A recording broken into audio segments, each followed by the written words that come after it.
నేను చెప్పా కదా కొంచెం హోంవర్క్ చేశానని. ట్రాఫిక్ కానిస్టేబుల్ రోల్ మీరు చేశారు అని చెప్పేసి ఉంది. బట్ మీరు చేశారా? చేసిన తర్వాత ఎడిట్‌లో పోయిందా? కాకపోతే నన్ను గుర్తుపట్టకపోవచ్చు. అంటే చెప్పాగా, నా రూపాలు మారుస్తూ ఉంటాను ఆడియన్స్‌ని ఎంటర్‌టైన్. ఇప్పుడు లైక్ ఇంటర్వెల్ బ్యాంక్‌కి ముందా? ముందు కాదు. నాని చనిపోక ముందుకి సినిమాలో హ్మ్. సమంత వెంటపడుతున్నప్పుడు అది నన్ను సేమ్ నాకు ప్రతిసారి ఒక చిన్న ఝలక్ దొరుకుతుంది. వల్లి మేడం ఫోన్ చేసి రేపు షూట్ ఉంది. 'ఈగ' సినిమాలో ఒక చిన్న క్యారెక్టర్ ఉంది చేద్దురా అన్నారు. హ్మ్. ఓకే. మేడం క్యారెక్టర్ ఏంటి అని అడిగితే మా కో డైరెక్టర్ ఫోన్ చేస్తాడులే నీకు అని. కానిస్టేబుల్ నేను ఇంతవరకే చెప్తా. మిగతాది కోఆర్డినేటర్‌తో మాట్లాడు. ట్రాఫిక్ కానిస్టేబుల్ అని చెప్పారు. ఇంకా నేను నా own imagination start. Traffic constable ఈగ మనకు ప్రిపరేషన్ ఉంటది కదా. ఏం చేయాలి, ఎలా చేయాలి, రాజమౌళి సినిమా అనగానే మనకి ఇంకా ఎక్కువ థాట్స్ ఏం చేద్దాం, ఇంప్రెస్ చేద్దాం ఇలా అనేది పెట్టి ఇలా అంటున్నప్పుడు ఈగ ఏమన్నా లైట్ డైవర్ట్ చేస్తుందో నేను ఎక్స్పెక్టేషన్స్ ఏవో నడుస్తా ఉన్నాయి. కట్ చేస్తే రామానాయుడు స్టూడియోలో సుదీప్ గారు, నాని గారు అండ్ సమంత వాళ్ళు ముగ్గురు వచ్చారు. ట్రాఫిక్ కానిస్టేబుల్ నేను. ఏంట్రా ఇది సడన్ గా వీళ్ళ మధ్యలో అంటే నాకు షాక్. ఒకటి సుదీప్ గారు అప్పటికే మంచి నోన్ ఆర్టిస్ట్. అవునవును. నాని అక్కడ స్టార్ కదా అక్కడ స్టార్. నాని గారికి అప్పటికి మంచి ఫామ్ లోకి వస్తున్నారు. సమంతకి అప్పటికి మన ఫస్ట్ సినిమా పడింది. కానీ కొత్త అమ్మాయి నాకు ఈ అమ్మాయి కొత్త అమ్మాయి సమంత. అందరికి ఇంపార్టెంట్ సినిమాలు అవి. ఆర్క్ షిఫ్ట్ అవ్వడానికి అంత పెద్ద ఆర్టిస్టులు ఉన్నారు. వీళ్ళ ముగ్గురు మధ్యలో నా కాంబినేషన్ అదేంటంటే, నాని సమంత వెంటపడుతూ వచ్చి బైక్ మధ్యలో రోడ్ మధ్యలో ఆపితే నేను వెళ్ళి ఆపాలి. ఆపి ఏంటి ఇక్కడ పార్కింగ్ చేస్తున్నావు, ఇక్కడ చేయొద్దు అంటే గీసాలు ఉంటాయి, అంత వెరైటీగా ఉంటుంది. కానీ నాన్నగారు గుర్తు పెట్టుకున్నారు ఇది. సో ఇది బండి మీద వచ్చి ఆయన ఆపితే ఆయన జరపాలి. ప్రమోషన్స్ లో ఈ డీటెయిల్ అడుగుతాను. సో చలాన్ వేస్తా అని చెప్పేసి తర్వాత సుదీప్ వచ్చి కారు ఆపుతారు. అక్కడ కారు ఆపినప్పుడు సార్ బండి తీయండి సార్ ఇక్కడ నుంచి అంటే కీస్ తీసి పడేస్తాడు. నువ్వు పెట్టుకోపో, పార్క్ చేసుకోపో అని చెప్పేసి. సో ఇది సీక్వెన్స్ అన్నట్టు. దాన్ని ఏంటి తెలుగులో చెప్పాలి, మళ్ళీ తమిళ్లో చెప్పాలి. మనకు తమిళ్ మనకు రాదు. లేదు, డైరెక్ట్ లిప్పు ఇంత టైట్ క్లోజ్. బాగా ప్రాక్టీస్ చేసుకున్నాను. వెనకాల ఏదో స్క్రిప్ట్ పట్టుకొని నిలబడ్డారు టెలిప్రాంప్టర్ లాగా.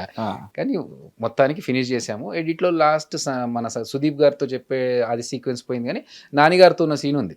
నేను ఇది ఎక్కడంటే నానిగారితో మాట్లాడుతున్నప్పుడు, భయ్యా ఇట్లా మా బాహుబలిలో చేస్తున్నప్పుడు అసిస్టెంట్ డైరెక్టర్గా మీరు వచ్చారు ఒక రోజు, ఆ పలానా రోజు ఈ షూట్ జరిగిందంటే, అవును ఆ రోజు నేను చూడలేదు కానీ నాకు గుర్తుంది ఈగలో చేసింది మాత్రం.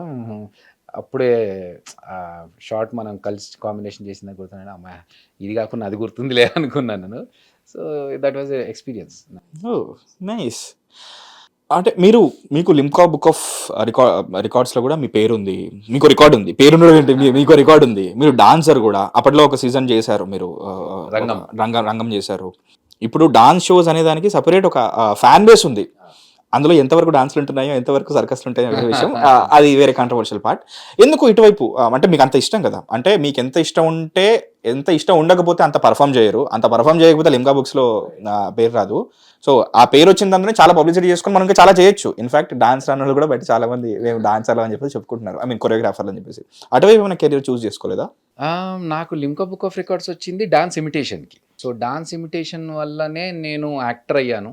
అంటే నేను డాన్స్ పర్ఫార్మెన్స్ ఇమిటేషన్ డ్యాన్స్ చేస్తున్నప్పుడు, యాక్టర్స్ డాన్సింగ్ స్టైల్స్ ఇమిటేట్ చేస్తున్నప్పుడు నన్ను చూసి ఈశ్వర్ సినిమాకి పిలిచారు ఆడిషన్స్కి.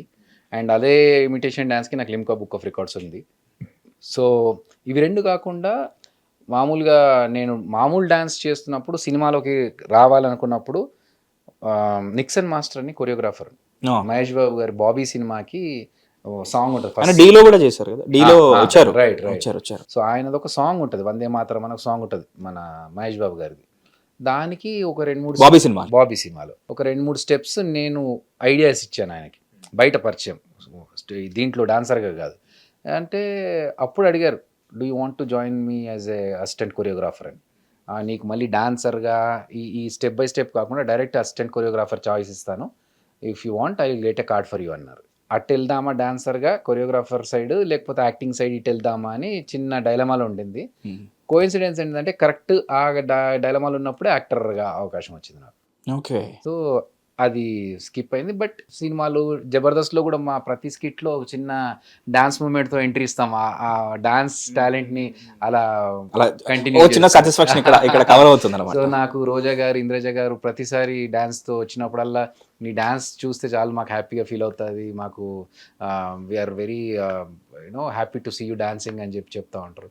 అలా ఆ డాన్స్ని కంటిన్యూ చేస్తూ ఉన్నాం. అటు వెళ్ళాలని మాత్రం కంటిన్యూ అనుకోలేదు ఎప్పుడు. ఇప్పుడు వస్తున్న డాన్స్ షోస్ పైన మీ అభిప్రాయం ఏంటి? అభిప్రాయం అంటే నిజంగా చెప్పాలంటే నేను చూడట్లేదు. Same answer. Seriously, లేదు నిజంగా చూడట్లేదు. ఎందుకంటే మోస్ట్లీ అందులో డాన్స్ పార్ట్ 2 నిమిషాలు ఉన్నా తర్వాత జరిగే డ్రామా ఎక్కువ ఉంటుంది. యూనో మేబీ వీళ్ళు వాళ్ళని తిట్టుకోవడము, స్కిట్లు లేకపోతే ఇంకేదో కానీ జడ్జిలు అనే దానికి కౌంటర్ ఛాలెంజ్లు చేయడము, ఇలాంటివి అవి ఎక్కువ అయిపోతున్నాయి. అది నిజమా లేకపోతే కావాలని టీఆర్పీ కోసం చేస్తున్నారా అనే విషయంలో అది పెద్ద ఇంట్రెస్ట్ అనిపించట్లేదు చూడాలని. జెన్యున్గా డాన్స్ చేస్తే హిందీ షోస్లో ఆ 2 నిమిషాల పర్ఫార్మెన్స్కి పర్ఫార్మెన్స్ ఉంటుంది, డ్రామా ఉంటుంది, రెండు మ్యాచ్ అవుతాయి.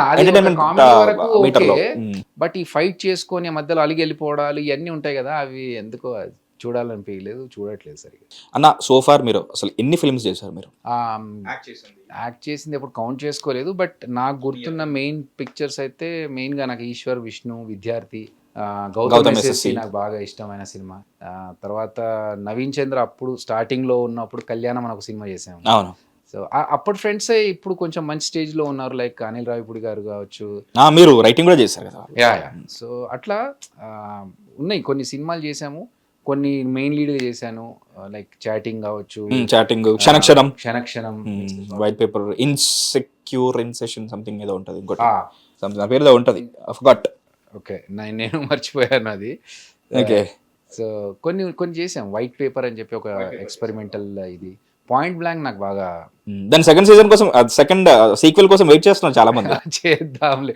అది నాకు ఎందుకు బాగా నచ్చిందంటే, ఒక ఇన్వెస్టిగేటివ్ స్టోరీ రాసుకొని దాన్ని మా టీంతో మేమే చిన్న బడ్జెట్లో చేసుకొని అది చేసిన దానికి రిజల్ట్ మాకు హిందీలో బాగా వచ్చింది. జీటీవీలో హిందీ జీ మూవీస్లో. ఆమె కూడా మన దగ్గర చేసిన సినిమాలు హిందీలో 70 రోజులు దూకుడు చూసాక ఎక్కడ వరకు వచ్చింది. ఓకే. సో నాకు అది అంటే రీసెంట్, ఎందుకంటే ప్రేమంట మిలియన్ వ్యూస్ ఉన్నాయి బ్రో మన దగ్గర. ఫ్లాప్ రీసెంట్లీ ఇంకో ఫిలిం ఆ ప్రమోషన్ కోసం ఇక్కడికి వచ్చారు, సుయోధన అనే ఫిలిం రీసెంట్లీ వచ్చారు. ఆ ఫిలిం దృశ్యకా చంద్ర అని చెప్పేసి వచ్చారు. ఆమె ఫిలిం బెంగాలీలో కూడా డబ్ అయింది, దానికి సంథింగ్ 50-60K వ్యూస్ ఉన్నాయి. మీరు బెంగాలీ సినిమా కూడా యాక్ట్ చేశారు తెలుసా అంటే, ఇక్కడికి వచ్చిన తర్వాత నాకు ఆ విషయం తెలిసింది రా అంటున్నారు. సో మన సినిమాలన్నీ అక్కడ గోల్డ్ మైన్స్. నాకు అల్ట్రా మూవీస్ వాళ్ళు పెట్టారు నాది పాయింట్ బ్లాంక్. అంటే నేను చేసింది 2000 ఆ ఇయర్లో రిలీజ్ అయింది, కానీ మొన్న రీసెంట్గా ఒక 6 months బ్యాక్ పెట్టారు. అది మంచి 1 million దాటింది హిందీలో. డబ్బింగ్ కూడా భలే చెప్పారు నా వాయిస్కి. నాకు హిందీ వచ్చు కాబట్టి అట్లా లేదు. నువ్వు నేను మన హిందీలో డబ్బింగ్ ఎలా ఉంటుంది అంటే, మే తుమే మారుంగా ఏ తుమ్ సోచనా మత్, అసలు సంబంధమే ఉండదు. అది ప్రాపర్ ట్రూ ట్రాన్స్లేషన్ లాగా ఉంటుంది. అలా కాకుండా బాగా చేస్తున్నారు ఇప్పుడు డబ్బింగ్ అన్ని. Good, I'm happy.